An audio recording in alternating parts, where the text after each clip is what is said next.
4 courses in a semester, but they take them in series rather than in parallel, what we call blocks. You walk in the classroom, and you have nothing else to do for the month, and the students have nothing else to do for the month. So if you want to go on a field trip, you don't have to worry about getting back in time for their chemistry lab in the afternoon, or the fact they have an English paper due the next day, because they don't. They're yours. I'm an astronomer. If I want to keep them up all night for 18 hours, not a problem, because that's all they're doing is astronomy. If you want to teach them international economic development, you could do that in a classroom in BC out of a textbook, or you could send them to Belize for 3.5 weeks and teach the course there. That's the mode we operate in.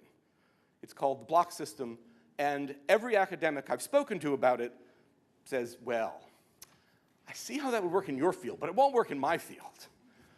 Everyone except the 40 tutors at Quest, none of whom will ever go back to teaching any other way because this is so extraordinarily effective.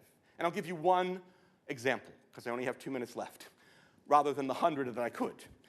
Every student at Quest in their first year has to take a math course.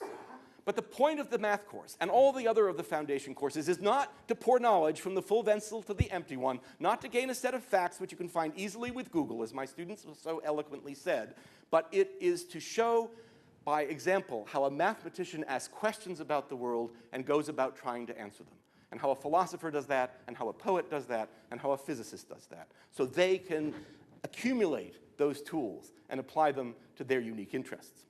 So everyone takes a math class, and one of the math classes is spherical trigonometry. How many people have had spherical trigonometry?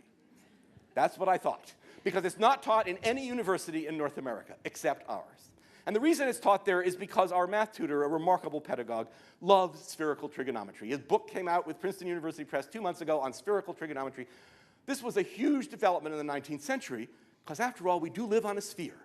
And it turns out trigonometry is different on a sphere, and so your GPS would not work at all unless it understood spherical trigonometry, and therefore you don't have to. But in the 19th century, this was important for navigation and for surveying, and so Glenn teaches spherical trigonometry. And this class becomes a cult. They get these lucite spheres so they can draw, and they carry them around like pet rocks. You know, take them to the cafeteria, show their friends how to do this trigonometry. And 2 Decembers ago, a remarkable thing happened. Glenn has taught this class in 3 universities, 6 or 7 other times. He had a group of 18 first-year students in their 4th month of university. None of them were going to be math majors. We don't have math majors because we don't have departments, but nonetheless, none of them were particularly interested in math. This course has a reputation, so the kids all signed up for it. And on the 9th day of class, Glenn presented a theorem first published in 1807, reproduced in every textbook ever since, and in his forthcoming book at that time with Princeton University Press. And by the end of the 3-hour class, the students had found a logical flaw in the proof that had escaped mathematicians for 200 years, which meant Glenn had to withdraw his galley proofs, fix it, and acknowledge his class in the acknowledgments for having advanced the field of spherical trigonometry as a bunch of first-year non-math major students. That's the level of analytical ability one can cultivate. That's the level of engagement one gets in this regard. It's actually, I must confess, not a completely original idea.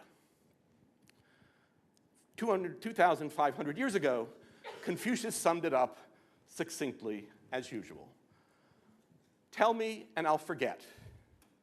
Show me and I'll remember.